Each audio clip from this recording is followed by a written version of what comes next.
Hey everyone, what's going on? Thanks for tuning in to Relevant Jukebox, and today we're going to talk about this new Grimes album, Miss Anthropocene. So fans have actually had quite the gap since her last release, Art Angels, in 2015. Musically, Grimes has been really quiet since then, but what hasn't been so quiet actually is her social life. She's been living it up with her billionaire boyfriend, Elon Musk, who actually are now expecting their first child together. Could be a possible cyborg, I'm not sure. And how could you forget the incredibly strange beef that her and Elon had with Azealia Banks a little while back? It came after her and Grimes announced a collaboration together and she took a trip and stayed with them at their house. Azealia went off on Elon on Twitter and on Instagram after he was facing a ton of backlash when he announced that, Tesla was gonna go private, and he was crying all the time, freaking out around his house, also tweeting while on acid. And she even went as far as to claim that their house overall was like, get out. And finally, what sort of gets overshadowed in all of this was Grimes actually coming out and publicly stating her distaste and hatred for her record label 4AD. She blasted them on Twitter, claiming that they were forcing her to release music that she wasn't really interested in doing, and that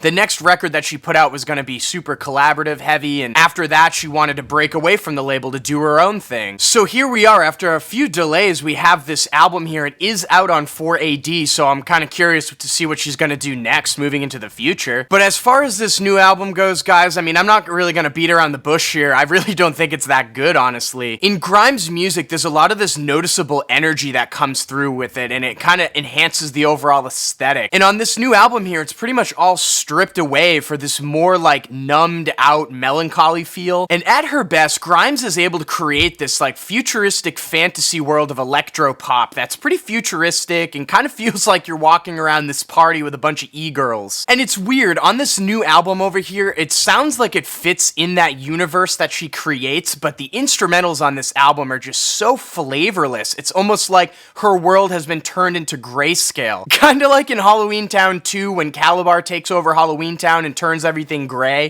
Where's the big jack-o'-lantern? Is this some kind of joke?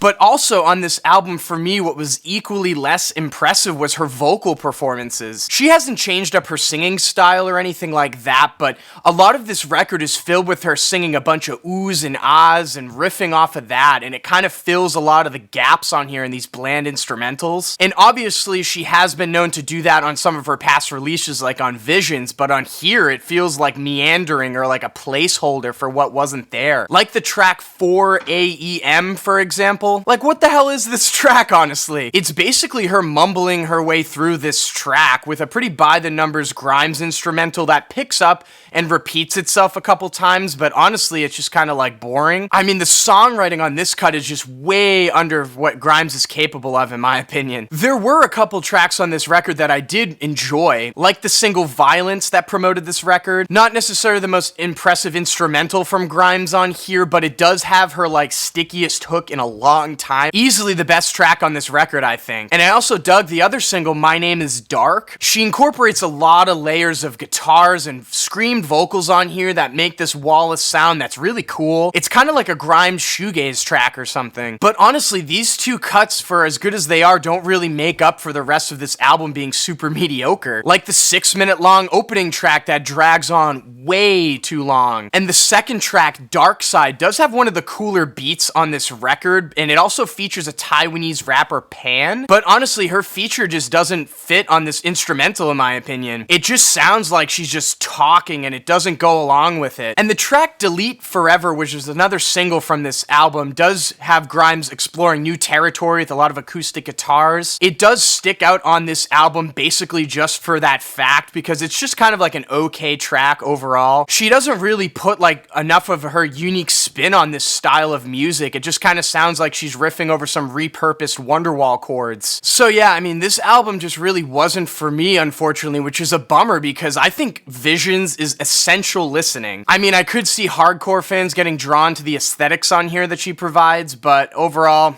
didn't really do it for me. And with that being said, I'm feeling a 5 over here on this new Grimes album. So lots of vinyl presses to choose from if you guys want to collect this thing. Vinyl Me Please did put up a limited red pressing, but it's already sold out. 4AD Records does have their limited white vinyl still for sale in their web store, along with a black standard issued LP, but the limited like signed inserts are already gone. Also, local record stores and Fat Beats do have a limited pink translucent pressing online for sale, which I think is the coolest, and it's still available, so I'm gonna leave links down below for that for you guys. And if you listen to this new Grimes album, what did you think about it? Let me know in the comments below. And as always, thank you for watching. Make sure to drop a like down below, and if you want more content from me, make sure to hit that subscribe button. Peace.